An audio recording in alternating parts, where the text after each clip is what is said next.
All right, we're gonna go through a Bulgarian split squat. This one's gonna be supported. So it basically means we're gonna be holding onto something. We're gonna be using a dumbbell in the other hand. So two ways we can do this. We can do this more of a quad focus, which means they're taking a shorter stance and letting that knee drive over the toe. Or we can do more of a glute focus, which means taking a bit of a wider stance, but we're focusing on trying to drive those hips back and keep that slight lean forward. If you haven't been told one of them, just go with whatever feels comfortable. You'll get both anyway.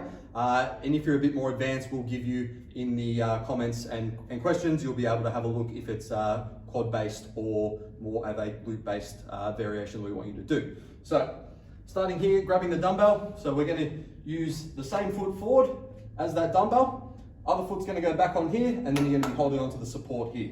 So, quad-based, we're gonna do is just nice and close. We're gonna focus on driving this knee forward and in line with the toe and just dropping this back leg down. So nice and tall, core strong. We're gonna control down and drive up and through. Control down, drive and through. Really trying to focus on driving that knee forward and dropping that back knee down. We still wanna try and keep tension in that back leg. So imagine we're still trying to resist and get that nice stretch in that back quad as well.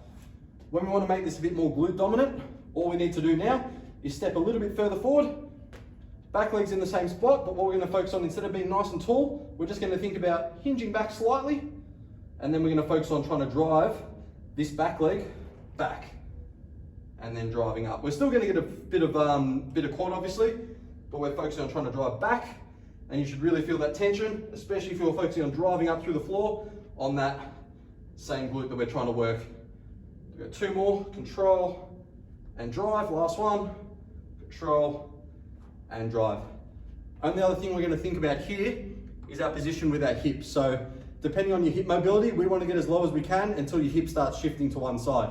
As soon as your hips are shifting to one side, we've gone too far. Stay within your mobility, make sure those hips are level. We go down as far as we can, we keep that position, we drive up, and we want to make sure as well as we come up, we're not completely straightening that knee. So we want a nice little soft knee at that top position to finish the movement.